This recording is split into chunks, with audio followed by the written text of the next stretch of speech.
गुरुजी मैं पानी का लोटा चढ़ाते चढ़ाते मेरा पूरा कम से कम मेरे को 8 साल हो गया, पर मेरी जिंदगी में सुख बिल्कुल नहीं आया।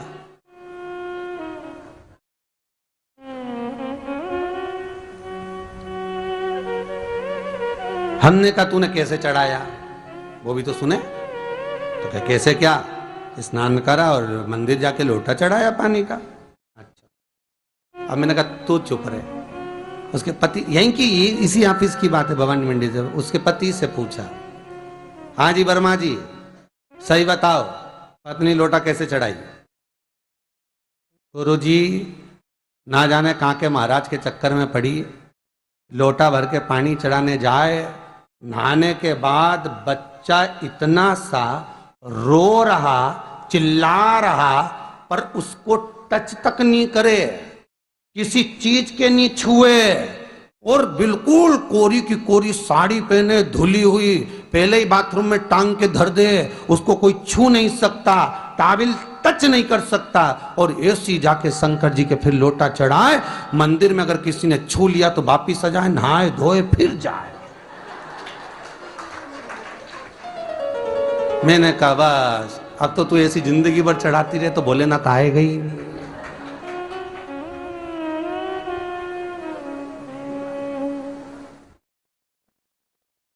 सत्य बोलो रे मिलेगा। कई लोगों ने पूछा शंकर को रिझाने के लिए कौन से कलर के कपड़े पहने कि शिव राजी हो जाए। शंकर को पाने के लिए कपड़ा बदलने की जरूरत नहीं होती, शंकर को पाने के लिए कलेजा बदलने की जरूरत होती है, शंकर मिल जाता है। कपड़े से शिव कभी नहीं मिला साहब। आप कौन से कलर के कपड़े पहन रहे हो, ये शिव प्राप्त नहीं करोगे हो। सफेद पहन लिए, लाल पहन लिए, केसर के पहन लिया, उससे शंकर नहीं मिल रहा हो। बहुत सारी रुद्राक्ष की माला धारण कर ली, हाथ में भी खूब सारा रुद्राक्ष पहन लिया, यहां पर भी पहन लिया, कान में भी रुद्राक्ष धारण कर लिया, जटा पे भी रुद्राक्ष लगा लिया, उससे शिव नहीं मिलने वाला हो।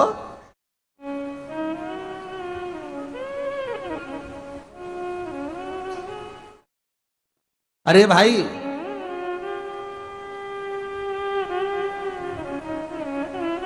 किसके पास में जा रहे हो आप जल चढ़ाने के लिए?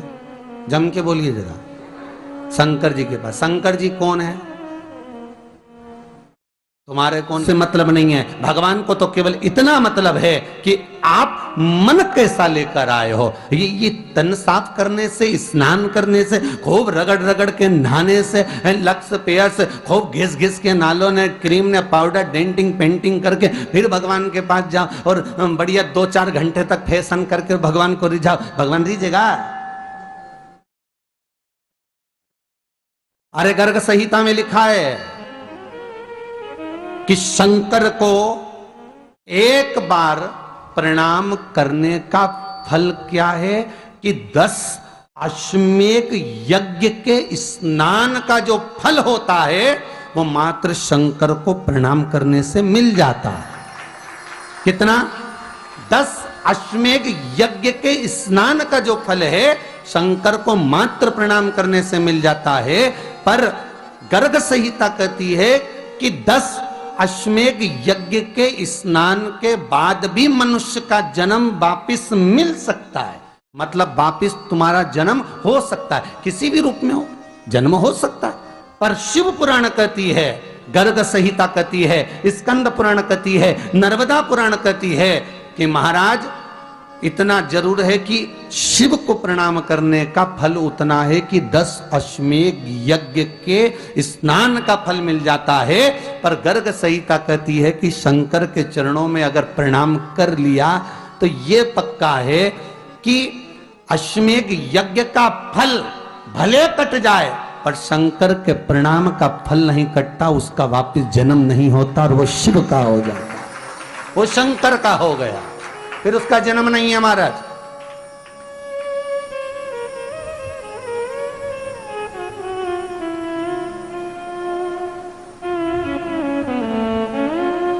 पति से कहा हाथ धो, स्नान कर लो जल्दी से, फिर अपन को चलना है मंदिर। पति बोला नहा लिया एक बार तो दूसरी बार फिर से नहा लो।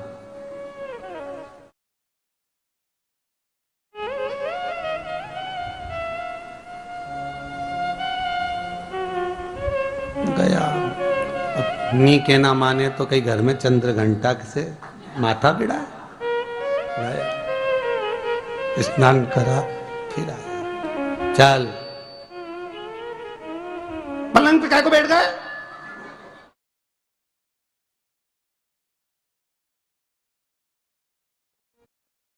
पलंगी तो है।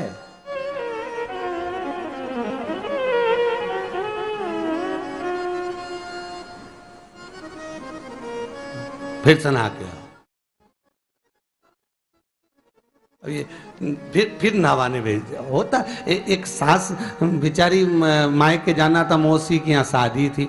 अब उसने बहू से कहा बेटा मेरे को जाना है, अपने घर में छोटे से लड्डू गोपाल, उनकी सेवा है, तू एक काम कर कि तू सेवा कर लेगी क्या? हाँ मम्मी, उसमें क्या है, करना क्या है तुम बताओ। बस सुबह से 3 बार ताली बजाना, भगवान को उठाना, पात्र में रख के नहलाना, उनको पोंछना, कपड़े पहना देना, इत्र लगा देना, चंदन लगा देना, मुकुट लगा देना, सुंदर अलकावली सब पहनाने के बाद में भगवान को दर्पण दिखाना। जब भगवान को कांच दिखाए, दर्पण दिखाए, भगवान मुस्कुरा दे, तब भगवान को भोग लगा देना। हाँ मम्मी इतना तो मैं करूंगी, और बाद में भगवान को वापिस सुला देना। हाँ इतना सा कर लूंगी। सास बिचारी कह के चली गई।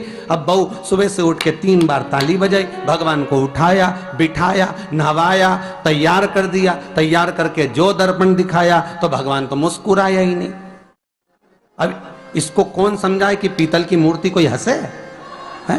पर उसने तो विचार करा कि सास कह के गई भगवान जब मुस्कुरा दे तो उनको भोग लगा देना। अब भगवान तो कोई मुस्कुराए नहीं, ये दर्पण दिखाया। इसको लगा कि मेरी सेवा में कोई कमी रह गई। इसने भगवान का कपड़ा वपड़ा वापिस उतारा, इनको वापिस रजाई में सुला दिया।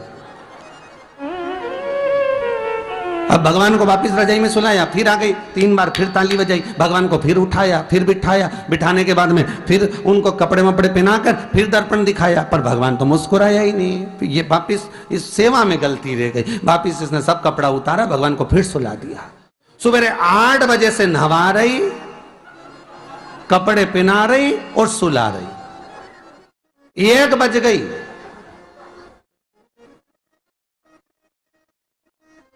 कुछ गलती रह गई होगी अपने सास के गई। अब की बार फिर भगवान को नहवाया। भगवान भी मन में सोचे नहवाई नहवा रही, खवा तो कछु ना रही। 28 बार नहवा दिया। इसके बाप का क्या जाए, 29 बार भी नहवा देगी। सर्दी होगी तो हमको होगी, इसका क्या जाए। नहवा ही रही है और खवाती कुछ नहीं, फिर सुला देती है, फिर ताली बजाए। अब क्या फिर आ गई और 29वीं बार फिर बैठ गई और फिर भगवान को नहवाया, कपड़े पहनाया और पहनाने के बाद भगवान का श्रृंगार करके जैसे ही दर्पण उठाया, उठा के जो भगवान को दिखाने लगी, भगवान ने मन में सोचा अब की बार तो हंसी दूंगा, चाहे कुछ भी हो जाए। और भगवान दोनों दांत दिखा दिए। जैसे ही भगवान ने दांत दिखाया, इसने दर्पण रखा और जल्दी से भोग लाई, भगवान के जिमाया। भगवान के जिमाया, जिमने के बाद भगवान को फिर वापस सुला दिया। अब ये सुबह से जैसे ही आए तो भगवान पहले ही मुस्कुरा के, क्योंकि भगवान को मालूम है नहवाएगी 25 बार का मतलब उससे चंद हंसी दो, हंसने में क्या जाता, तो भगवान पहले से मुस्कुरा के बैठ जा। अब एक दिन सास आ गई। सास ने कहा बहू अब सेवा मैं कर लूंगी। हाँ मम्मी कर लो। मम्मी सेवा करने बैठी। मम्मी ने भी स्नान कराया, श्रृंगार करा, कपड़े पहनाए, मुकुट लगाया। सब लगाने के बाद जैसे ही सास कांच दिखाने के लिए दर्पण को उठाई, इतने में से मूर्ति में से आवाज आई, दर्पण तो तेरी बहू दिखाएगी, उसको बुला दे, बहुत जोरदार दिखाती, वो दिखा सकती, तू वापिस धर दे दर्पण, तेरे बस का नहीं है। भगवान को भी लगा कि भैया सामने, अब इसमें कोई दिखावा था क्या? प्रेम, वात्सल्य था। भगवान भक्ति के बल पर रिश्ता है। फिर बैठ गए पलंग पे, नाव वापिस। नाते नाते चले, मंदिर पहुंच गए और राम बेलपत्तर तो घर घर ही आई। जैसे ही बोली बेलपत्तर घर धरी आई, पति इसको घूर के देखा, 2 बार नवाया है और बेलपत्तर रखी आई घर। ये पति से कहती कि तुम लेने जाओ, उससे पति पहले ही बोल दिया देख मेरा तो आज घुटना बहुत दुख रहा, बहुत घुटना दुख रहा।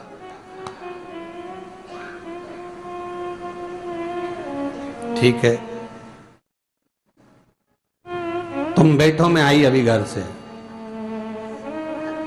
अब घर जाते जाते मालूम पड़े फिर कहीं का कोई छुआ गया तो नहाने बैठ गई। फिर आई, इसकी जो पूजन की थाली रखी थी, कोई भगत आया बेचारा, उसने सोचा मंदिर की थाली है, सब चढ़ा चुड़ू के चले गया सब। पति से बोली तुमने अकेले ही पूजन कर ली, मैं तो करा ही नहीं। ये नंदी जहां बैठा उसके पास में बैठा, मैंने हाथ नहीं लगाया। तो ये सामान कौन चढ़ाया? इनकी आई थी, सब चढ़ाया। तो क्या शर्म नहीं आई? बेलपत्तर तो था ही नहीं। तो क्या सियोर वाला महाराज की कथा सुनी थी, शंकर जी पे से उठा लिया, धो के चढ़ा के वो गई, वो चली गई। शिव ये नहीं कह रहा कि तुम वस्तुएं बटोर कर लाओ। शंकर कहता तुम्हारे पास में मिल जाए तो समर्पित कर दो, नहीं मिले धोया, वापिस शिव को चढ़ा दिया, वापिस शंकर को समर्पित कर दिया। शिव स्वीकार करेंगे। 1 महीने तक भी एक बेलपत्र को धोकर शंकर को रोज चढ़ाते रहो तो भी शंकर स्वीकार करेंगे। उसमें भगवान ये नहीं सोचेंगे कि निर्माल्य है, स्वीकार करेंगे।